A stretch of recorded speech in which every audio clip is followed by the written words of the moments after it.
Hi friends, welcome back to Social Studies class, and we are discussing our fourth chapter, Geography, Agriculture. And yesterday we discussed about the cropping pattern of our country, and we discussed later various food grains, in which we discussed about wheat and rice. So today we shall discuss about the next one is millets. Millets are nothing but it consists of major food grains like jowar, bajra, ragi. Okay, jowar, bajra, and ragi. Okay, these are the main millets. Sometimes these foods are considered as inferior food grains or coarse food grain. But if you see, basically these food grains contains very high nutrition. They contain fiber, which is very good for health, and in most of the countries it is of very high demand, especially in the Latin American countries and in American countries. The millets are in very high demands because it provides certain good nutrients which is very good for the human body. You know, jowar, bajra. Jowar is mostly produced. It is the third largest food grain of our country after rice and wheat. In Maharashtra, Karnataka, Rajasthan, it is most of the districts of Maharashtra, Rajasthan, and Karnataka, they eat chapati made up of jowar and even bajra also. Sometimes they mixed and eat, which gives very good nutrition. So Rajasthan, Karnataka, Maharashtra, some parts of Uttar Pradesh, Madhya Pradesh are the largest producer of jowar. It is the rain-fed region. So that is why it requires less water, less irrigation facilities, because mostly grown in the Kharif crop season. Next, bajra.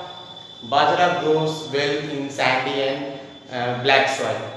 Okay, and bajra is mostly used as even fodder for the animals also. And the largest state producer of bajra is Uttar Pradesh, MP, Maharashtra, Bihar. These are. Next, ragi grows mostly red soil and in alluvial soil. Okay, so ragi is also a very high nutritional food like bajra and jowar. Next comes is maize. Maize. Maize is completely used like a food and fodder both in our country. Mostly maize is a kharif crop, but in Bihar state the people even grow maize in the rabi season also, because it requires very less irrigation. Okay, it requires certain moisture also, grows even in rabi season also. Now maize is used as food and fodder. Uttar Pradesh, Maharashtra, Bihar and Rajasthan, Uttarakhand are the largest producer of maize in India.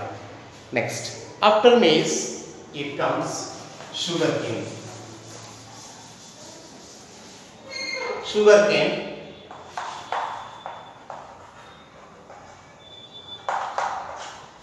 it is an annual crop.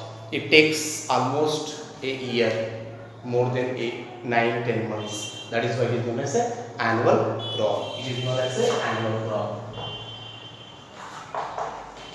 Annual crop. And it is grown mostly very well in tropical and subtropical region. Sugarcane mostly grown in tropical as well as subtropical region.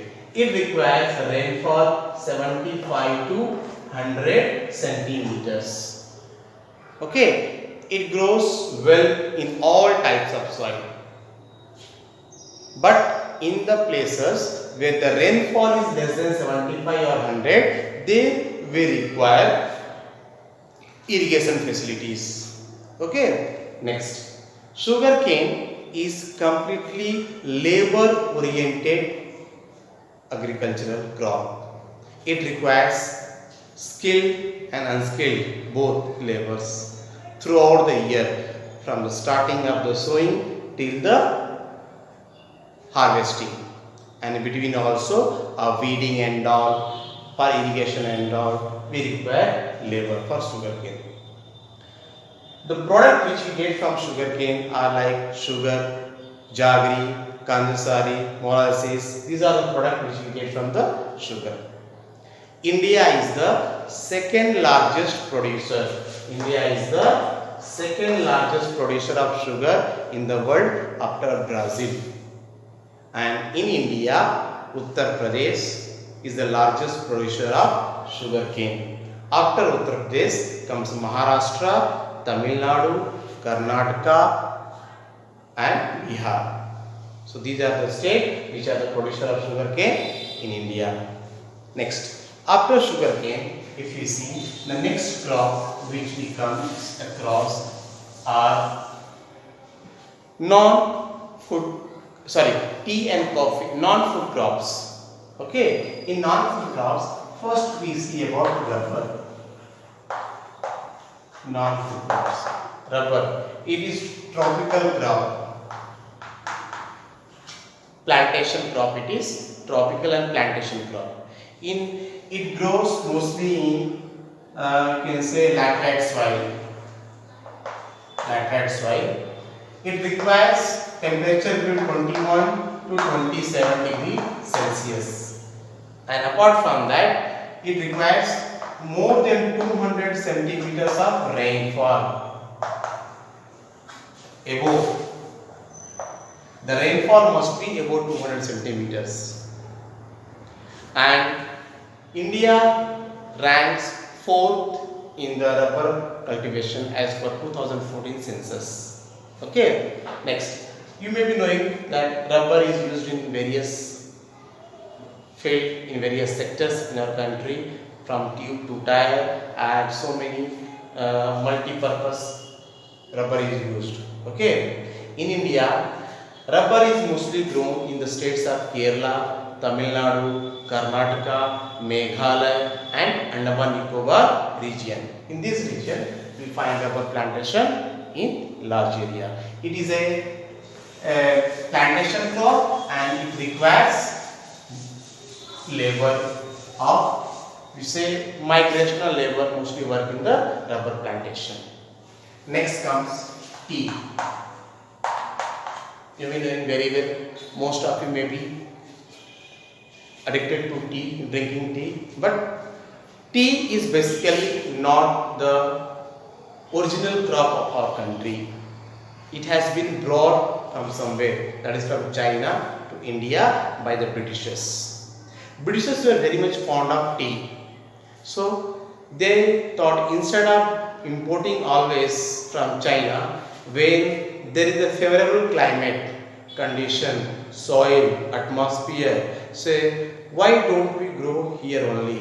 So they started cultivation of tea in India. At present, most of the tea gardens are owned by Indians. Almost all the tea gardens are now under the Indians. Now, in India, Assam, Jalpaiguri and Darjeeling districts of West Bengal, Tamil Nadu, Kerala and Uttarakhand, even you can take Himachal Pradesh. These are the areas where in some parts of Andhra Pradesh also tea is grown.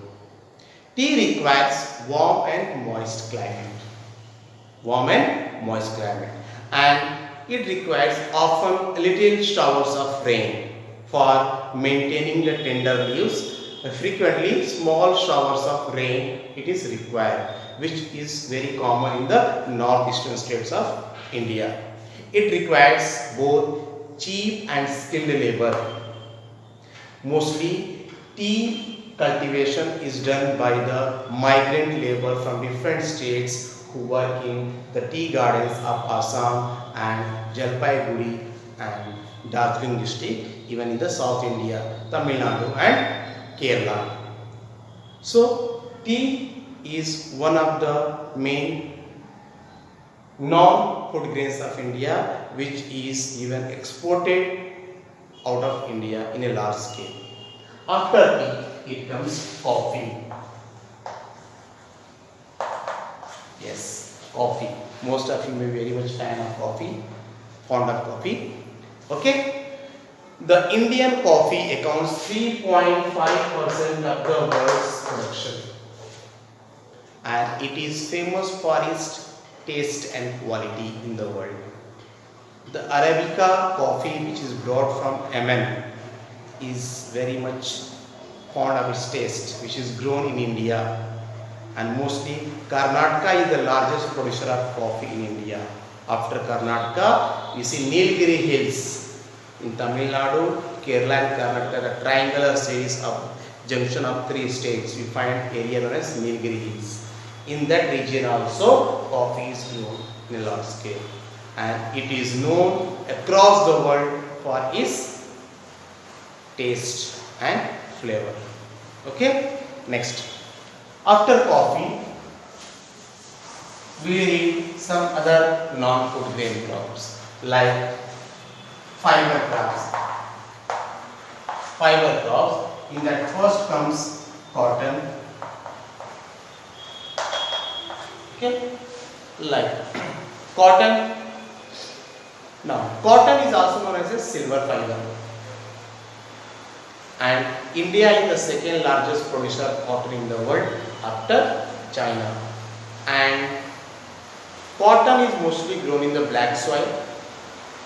It requires bright climate, sunny climate, 210 days of frost-free climate, completely frost-free climate, 210 days without rainfall.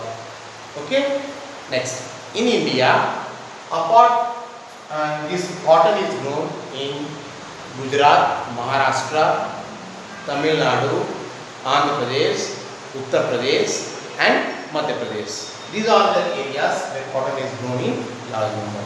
Maharashtra and Gujarat are the leading producer of cotton in India. That is why you might have seen most of the cotton textile industries are located in the Gujarat and Maharashtra. You may have heard about silk. Okay, India, Karnataka is famous for silk. The silkworms are reared. The cocoons of silkworm are reared and they are fed on mulberry leaves. Okay, so the rearing of silkworm is known as sericulture. The rearing of silkworm is known as sericulture. To produce the silk thread. With that silk thread, they make the silk cloth. And Karnataka is the leading producer of silk in India. Okay. Next comes jute. Jute is known as golden fiber because of its color. And in India, India is the second largest producer of jute in the world after Bangladesh. After the partition, division of our country, most of the jute growing area went in Bangladesh. But still, we are the second largest producer of jute in the world. Mostly jute is grown in India in and around the bank of Hooghly River in West Bengal. Okay, it requires hot and humid climate and very abundant water supply for wrapping and all. Okay, that is why it is grown mostly in the Hooghly area. We use various things from the jute like roof, mats, carpets, gunny bags, carry bags. Okay, it is eco-friendly because of it has a very good demand. But it is facing a stiff competition with synthetic bags. So jute is known as a golden fiber. Okay, next. After this two, we will read about the oil seeds. Oil seeds.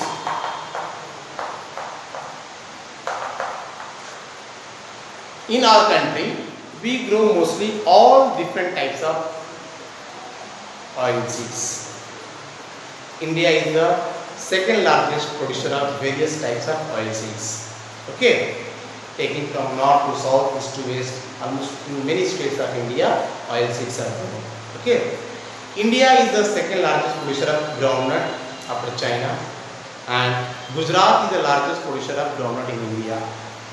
Okay, 12% of the crop area belongs to oilseeds.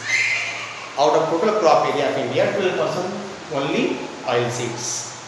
Okay, not only oilseed used for edible oil. We don't only make edible oil from oilseeds. It is also used in various other things like making up cosmetics, soaps, even making up ointments and various other things it is used. So it has a very good large consumption in our country, and India is also exporter of various oilseeds like sesame, castor, groundnut, sunflower, soya bean. Like this, various different types of oilseeds are grown in India. Okay. Next, after this oilseeds, we read about horticulture. Horticulture.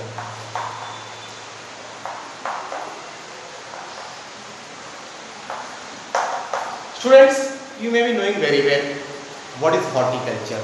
Horticulture is nothing but cultivation of fruits and vegetables. India is one of the largest cultivator of fruits and vegetables in the world. Okay? India's most of the fruits, for example, is exported out of India. For example, if you take mangoes, which recently the season is almost passing, means going up. Summer season is now going, monsoon has arrived, so mango season is now off.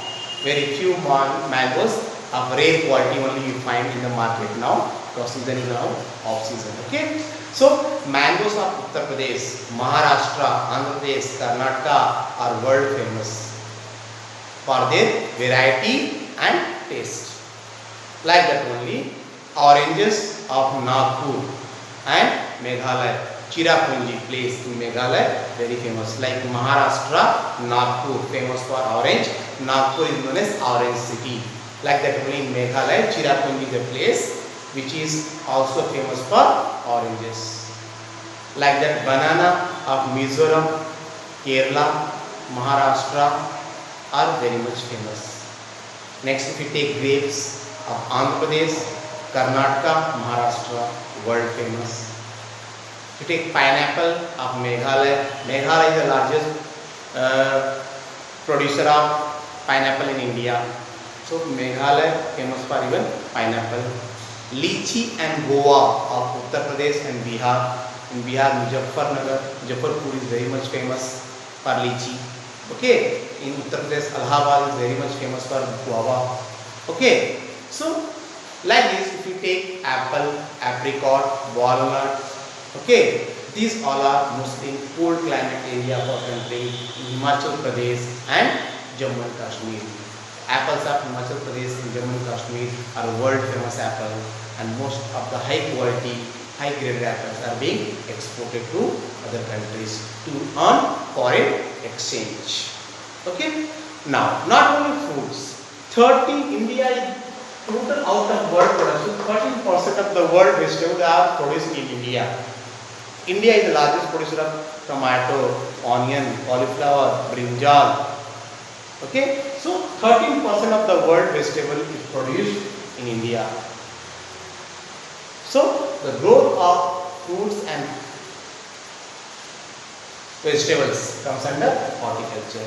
So students, today we have revised various food grains and non-food grains, that is millets, maize. We have read about rubber, we have read about sugarcane, we have discussed about various oil seeds, we have discussed about fiber crops like cotton and jute, and beverage crop, tea and coffee, and we have discussed about horticulture, that is fruits and vegetables. So I hope so what I have understood. Next class we will continue this chapter further. By the time, bye, take care.